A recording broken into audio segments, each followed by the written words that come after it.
اعوذ باللہ من الشیطان الرجیم، بسم اللہ الرحمن الرحیم۔ قرآن مجید کا خلاصہ، پارہ نمبر 4۔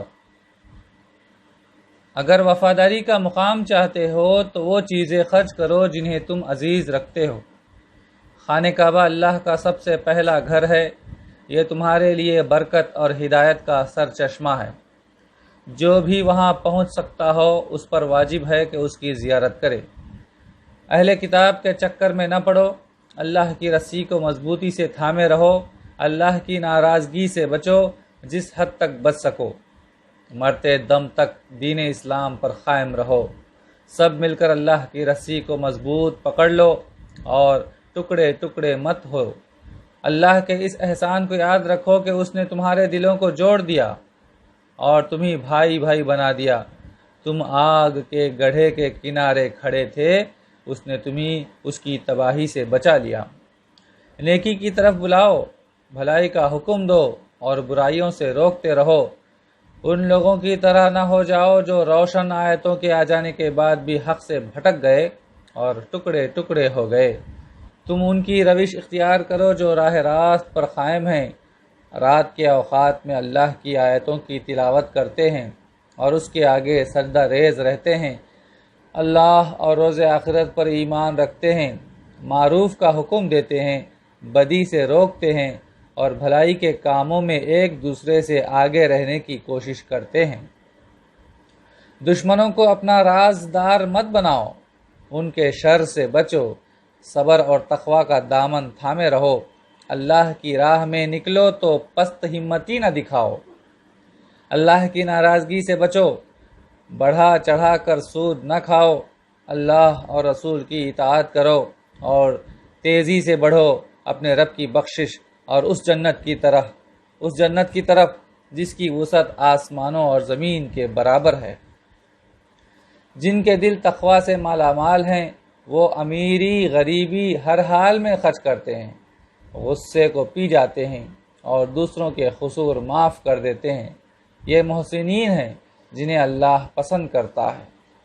کبھی کوئی فحش کام سرزد ہو جائے تو وہ اللہ کو فوراً یاد کرتے ہیں اور اپنے گناہوں کی معافی مانگتے ہیں، غلطی پر اصرار نہیں کرتے۔ ایسے لوگوں کے لیے اللہ کی مغفرت اور جنت ہے۔ پست ہمتی نہ دکھاؤ، غم نہ کرو، ایمان پر قائم رہو۔ ایسا کرو گے تو تم ہی غالب رہو گے۔ کیا تم نے یہ سمجھ رکھا ہے کہ یوں ہی جنت میں چلے جاؤ گے؟ حالانکہ ابھی اللہ نے یہ تو جانا ہی نہیں کہ تم میں کون لوگ اس کی راہ میں جہاد کرنے والے ہیں اور کون لوگ اس کی خاطر صبر کرنے والے ہیں۔ محمد صلی اللہ علیہ وسلم اللہ کے رسول ہیں۔ ان سے پہلے بہت سے رسول آئے اور چلے گئے۔ اگر وہ قتل ہو جائیں یا فوت ہو جائیں تو کیا ان کا راستہ چھوڑ دو گے؟ ایسا ہرگز نہ کرنا۔ جب تک تم زندہ رہو اللہ کے راستے پر چلتے رہو، چاہے کچھ بھی ہو جائے۔ اللہ سے دعا کرو کہ اے ہمارے رب، ہماری غلطیوں اور کوتاہیوں سے درگزر فرما، ہماری بے اعتدالیوں کو معاف کر دے، ہمارے قدم جما دے اور کافروں کے مقابلے میں ہماری مدد کر۔ اللہ کا انکار کرنے والوں کی بات مت مانو، اللہ کو اپنا حامی و مددگار بنا لو۔ کمزوری مت دکھاؤ، آپس میں جھگڑے نہ کرو، موت سے نہ ڈرو، دنیا کی محبت میں مت گرفتار ہو اور آخرت کی طلب پیدا کرو۔ ایسا کرو گے تو اللہ کی مدد اپنے قریب پاؤ گے۔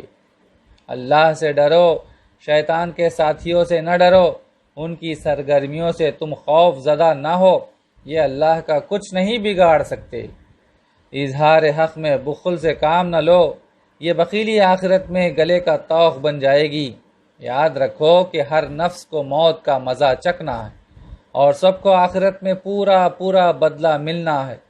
دنیا کے دھوکے میں مت رہو، آخرت کی کامیابی کی فکر کرو، دین کی راہ میں آزمائشوں پر صبر کرو، کتاب الہی کی تعلیمات لوگوں میں عام کرو، اس میں کچھ بھی مت چھپاؤ، کائنات کی نشانیوں میں غور و فکر کرو، اٹھتے بیٹھتے اور لیٹتے ہر حال میں اللہ کو یاد کرو اور جہنم کے عذاب سے بچنے کی فکر کرو۔ اطمینان رکھو، اللہ کسی کا عمل ضائع نہیں کرے گا، خواہ مرد ہو یا عورت۔ اللہ کے دین کے لیے جن لوگوں نے بھی جانی و مالی قربانیاں دی ہیں، اللہ ان کی قربانیوں کا بھرپور صلہ عطا فرمائے گا اور انہیں سدا بہار جنتوں میں داخل کرے گا۔ کافروں کی سرگرمیوں اور پیش قدمیوں سے دھوکہ مت کھاؤ، ان کا انجام اچھا نہیں ہوگا۔ صبر سے کام لو، ثابت قدم رہو، حق کی نصرت کے لیے کمر بستہ رہو اور اللہ کی نافرمانی سے بچتے رہو۔ سورہ نساء سورہ نمبر 4۔ اللہ سے ڈرو اور رشتوں کا احترام کرو، یتیموں کا مال ان کے حوالے کر دو، ان کا مال کھانے کی کوشش نہ کرو کیونکہ وہ تمہارے لیے حرام اور نقصان دہ ہے۔ تمہیں یتیموں کے بارے میں انصاف کرنا ہے اور عورتوں کے بارے میں بھی انصاف کرنا ہے۔ عورتوں کے مہر خوش دلی کے ساتھ ادا کر دو، یتیموں کے مال کی بہتر نگہداشت کرو، وہ جب بڑے اور سمجھدار ہو جائیں تو ان کا مال ان کے حوالے کر دو۔ اللہ نے وراثت کے حقدار متعین کر کے بتا دیے ہیں، بتائے ہوئے حصوں کے مطابق ہر ایک کا حق اس کے حوالے کرو۔ وراثت میں سے یتیموں کا حق ہرگز مت مارو۔ تقسیم وراثت کے موقع پر عزیز و اقارب اور یتیم اور مسکین آئیں تو اس مال میں سے ان کو بھی کچھ دے دو۔ میت کے قرضوں اور اس کی وصیتوں کو میراث کی تقسیم سے پہلے ادا کرو۔ ایسی وصیت نہ کرو جس سے کسی کا حق مارا جائے۔ خاندان اور سماج میں بے حیائی مت پھیلنے دو، اسے روکنے کے لیے مؤثر اقدامات کرو۔ گناہ سرزد ہو جائے تو سچے دل سے جلد از جلد توبہ کر لو، نہ ہٹ دھرمی سے کام لو اور نہ توبہ کرنے کے لیے مرنے کے وقت کا انتظار کرو۔ عورتوں کو ستاؤ مت، ان کے ساتھ ظلم کا رویہ مت اختیار کرو۔ اگر علیحدگی کی نوبت آ جائے تو ان کو دیا ہوا مال ان سے واپس لینے کی حرکت مت کرو، ان کے ساتھ بھلے طریقے سے زندگی بسر کرو۔ جہاں تک ہو سکے ان کے ساتھ خوبصورتی سے نباہ کرنے کی کوشش کرو۔ اللہ نے جو رشتے حرام قرار دیے ہیں ان کی حرمت کا لحاظ کرو۔ وآخر دعوانا ان الحمدللہ رب العالمین۔